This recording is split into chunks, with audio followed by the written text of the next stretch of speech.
Il y a le court terme, ce sont les élections départementales des 22 et 29 mars, et puis il y a le long terme, ce que va devenir la France 2017.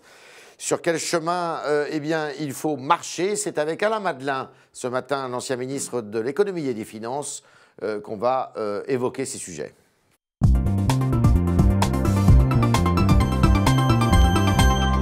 Alain Madelin, bonjour. Bonjour. Bienvenue dans ce studio. Alors, vous avez écrit une lettre qui s'appelle Unir pour agir, qui est une espèce de lettre-programme dans laquelle eh bien, vous faites beaucoup de propositions qui ne sont pas des propositions destinées à la droite ou à la gauche, mais au personnel politique, aux Français, parce que c'est un... Alors, vous dites, le 11 janvier a changé beaucoup de choses, c'est vrai ?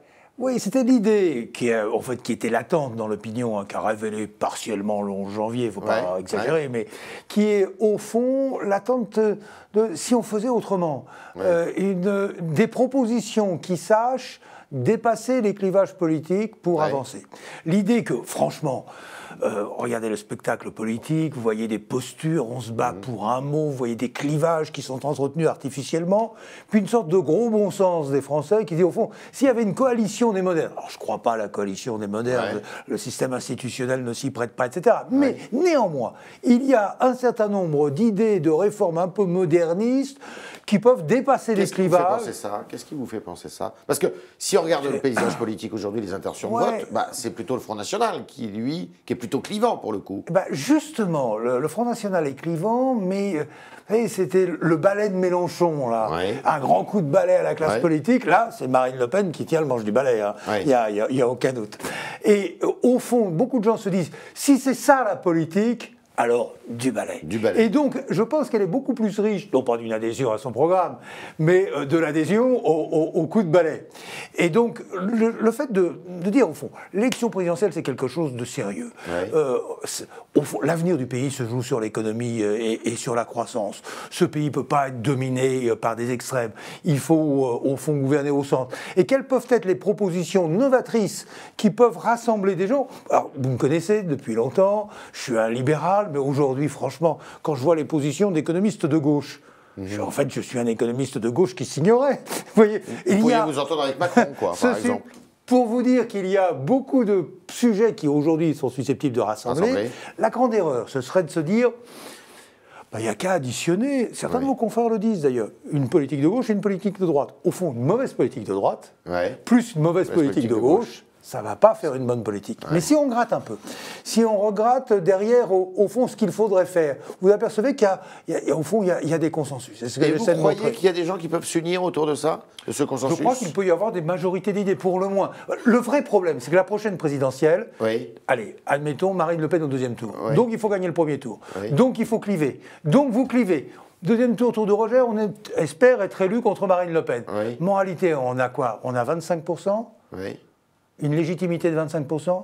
Vous pensez qu'on peut faire des réformes avec 25%? Donc celui qui était élu en 2017, il faut qu'il ouvre. Il a le devoir. Ce qu'a pas fait Chirac en 2002. Bien sûr. Il a le devoir au moins de rassembler sur les quelques idées modernistes qui peuvent faire la coalition des modernes pour essayer de faire bouger la France. On ne vit pas une crise. On est en train de... vivre une mutation profonde de l'économie. Donc il faut faire du neuf dans tous les domaines. Il n'y aura pas de retour en arrière. À qui vous l'avez envoyé cette lettre? Un peu tout le monde. Hollande aussi? Oui. Sarkozy? Oui, bien sûr. Qu'est-ce qu'ils vous ont dit? Je fais la tournée des popotes en ce moment. Puis vous verrez. Je débrieferai à la fin. Avant de revenir sur le contenu, il y a une autre chose aussi. On s'aperçoit qu'en écoutant Marine Le Pen, en écoutant les Français et tout, c'est pas uniquement l'économique qui les angoisse, c'est aussi une espèce de mutation culturelle, justement, pour le coup. Oui, alors, si je laisse de côté, effectivement, cette angoisse des Français, mais on n'est plus chez nous en France, et puis il y a les problèmes de l'immigration, etc., ce qui est un fond de vrai. Mais il n'empêche quand même que si vous voulez regarder ces sujets-là, vous ne pouvez pas les traiter par des clivages. Personne, vous l'avez bien vu, personne n'a de solution miracle. En réalité, ce sont des problèmes qui se traitent avec le temps. Donc il faut des politiques qui soient capables de résister aux alternances. Et puis vous ne traiterez rien sans croissance. Quand vous regardez la question de l'immigration, la meilleure intégration, c'est par le boulot, par le travail. C'est comme ça qu'on a intégré des millions de nouveaux Français. Il y a quatre pistes, notamment pour rentrer dans le dur de votre lettre. Fiscalité, réforme complète. Ouverture à la concurrence, plus grande ouverture à la concurrence, et pas uniquement d'ailleurs des secteurs marchands, de tous les secteurs, la réforme du droit du travail et la formation professionnelle qu'il faut remettre en selle. Ça, c'est pour la compétitivité des entreprises. Et puis, vous avez aussi la compétitivité de la France, c'est celle des entreprises, plus la compétitivité de l'État. Oui. Ce que je veux essayer de montrer, d'abord, c'est une sorte de changement d'attitude. On ne va pas administrer une purge aux Français. Oui. On va essayer de leur donner des fortifiants. Ce que j'essaie d'expliquer, c'est que, franchement, l'ère des présidents égocentriques, avec moi, vous allez voir ce que vous allez voir, faites-moi confiance, et d'abord, premièrement, c'est pas faites-moi confiance, d'après le paysage politique, c'est plutôt refaites-moi confiance.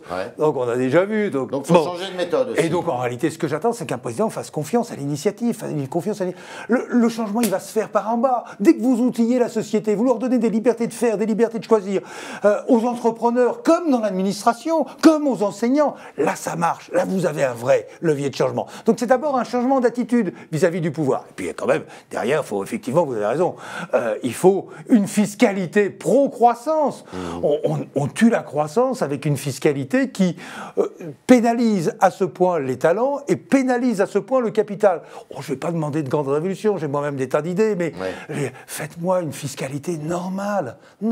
Ramenez-nous à la moyenne européenne, voire même à la moyenne haute européenne, celle des pays nordiques. Ça sera déjà un énorme progrès. On supprime l'ISF ? Donnez-moi une fiscalité du patrimoine normale en Europe. Alors que vous appeliez ça ISF, pas ISF, etc., on ne va pas s'amuser à faire des batailles de mots. Si on peut les éviter, je les évite. Mais je veux une fiscalité normale en Europe, normale pour le capital. Le capital n'est pas l'ennemi des salaires. La gauche, je me sens parfois plus de gauche que la gauche. Être de gauche, c'est pas de taper sur les riches. C'est d'aider les pauvres à s'en sortir. Donc, opposer le capital et le travail, c'est idiot. Le bon salaire, il est fait parce que vous avez investi dans les entreprises, parce que le pays a un haut niveau d'investissement. C'est ça qui fait les bons salaires. Donc, capital, travail. Concurrence, élargir la sphère de la concurrence. La loi Macron, c'est un petit pas.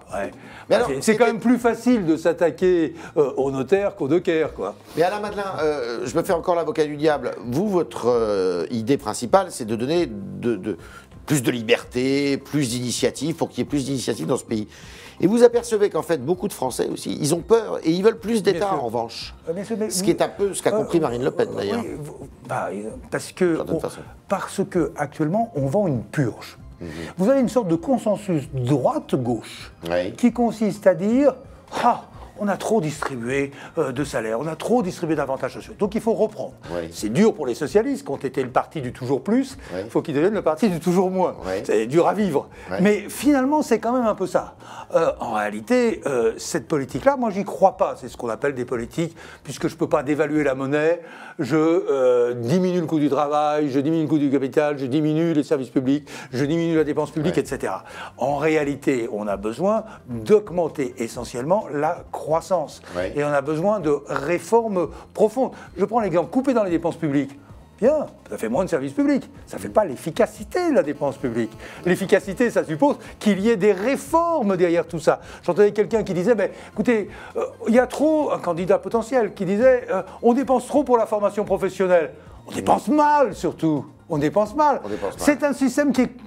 On a libéré, on a solvabilisé la demande, c'est-à-dire qu'on a créé un droit à la formation qui est petit, mais on a créé un droit à la formation financé pour les individus. Maintenant, il faut libérer l'offre. Il faut faire ce que je propose, une sorte de Uber numérique de la formation professionnelle pour contourner les taxis. Si, il y avait, on peut l'espérer, une majorité qui se dégageait pour se retrouver autour de votre texte, par exemple, sur les grandes lignes. Pas une majorité, je dis pas ça, je dis quelque chose qui est acceptable, qui n'est pas une humiliation pour le camp d'en face, et dans lequel il y a suffisamment de gens à l'intérieur du camp d'en face pour dire ça c'est une bonne idée.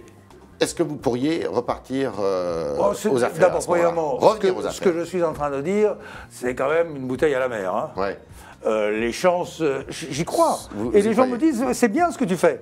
Mais in fine, je vois le jeu politique dominé par les vieux appareils et je vois la tentation du balai. Mais si je pouvais, non pas dans une position active, j'ai d'autres occupations aujourd'hui, mais dans une position, j'allais dire, proactive, c'est-à-dire d'aider par mes conseils. Mais bien sûr, je ne demande que ça. D'ailleurs, c'est pour ça que j'ai écrit petit opuscule, Unir pour agir. C'est pas encore un livre, mais c'est déjà un e-book. Tout le monde peut le charger sur le site Alain Madelin, libre-échange avec Alain Madelin. Voilà, c'est dit, c'est le talk Le Figaro d'Alain Madelin. Unir pour agir, ce sont quelques grandes idées qu'il a couchées sur le papier pour que le personnel politique s'en inspire. Il faut changer de méthode pour et faire repartir la croissance qui est la clé d'une d'un avenir plus rose dans notre pays, rose au sens premier du terme évidemment. Merci Alain Madelin.